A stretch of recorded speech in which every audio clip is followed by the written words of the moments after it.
Hello and good day. This video is part of my Witchcraft History series. You can check it out. I have many more videos available. Starting at part 1, we'll lead you down the historical timeline of the history of witchcraft. The practice of witchcraft was woven into the societies of the ancient world. Magic evolved separately from religion, but in some cultures, notably the Egyptian and the Greek, it became an important expression of theology.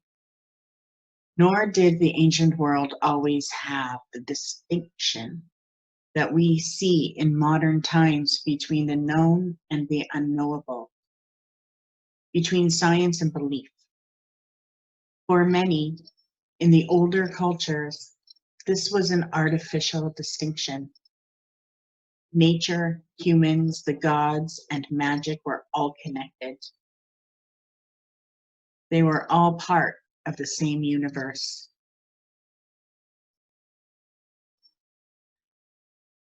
Some of the characteristics of the horned god of the Celtic world, notably the horns and hooves, were later attributed by Christians to their image of the devil.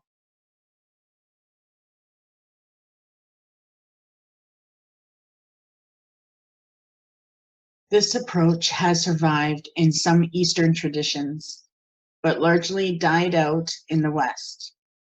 Now, along with the rebirth of the magic-based religion of witchcraft, some of this holistic approach to the cosmos has reemerged. The ancient gods have also undergone something of a revival.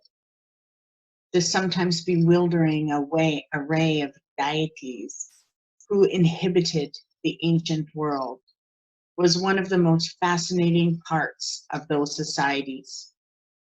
Isis, Hecate, Diana, Freya, Cernunnos. They all played their parts in people's lives. But as the old societies began to crumble, so too did the armies of gods, who fell prey to the more organized and centralized religions. Within such a world of one true God and a codified set of beliefs, the practice of magic found it hard to flourish.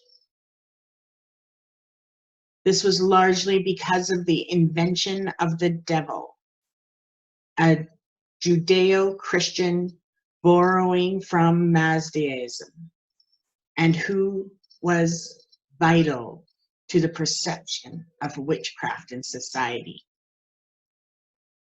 In a world of so many gods and many spirits, some good, some bad, but none evil, the witch could exist as a feared but important conduit between humans and those gods.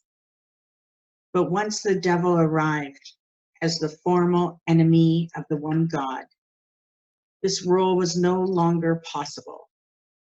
Anyone who was not actively for God was automatically regarded as part of the satanic opposition. Though the forces of magic and witchcraft are in fact morally neutral, they were not regarded by most monotheists as part of their faith. And so magic, witchcraft, and witches were all to be associated with evil. Not that witches were given an easy time in the ancient world, as we have seen, but the writings of Greek and particularly Roman writers, such as Ovid, began the now familiar portrayal of witches as old, barren, and outcast. The Greek witch and goddess Medea and her kin became a blueprint in the ancient world for the vengeful, child-hating witch of the medieval universe. This highlights one of the legacies of the ancient world for witchcraft. The old societies may have been more understanding of the importance of magic and witches. Often these societies treated witches with respect as well as fear. But the writings and art of the ancients also developed those stereotypical images of the witch. And when Christian societies later began to wage war on witchcraft, they found some of the ammunition in these echoes from the past. It is time now to consider how the Christian and pagan worlds collided and what is meant for witches and their craft. The old pagan gods and beliefs were swept aside by Christianity, though some survived by becoming attached to myths and legends which persisted in the dark silence of the forests and woods of old Europe.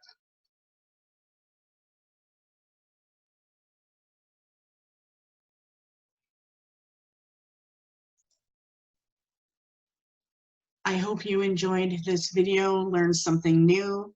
If you'd like to go further on the history of witchcraft, check out my next video.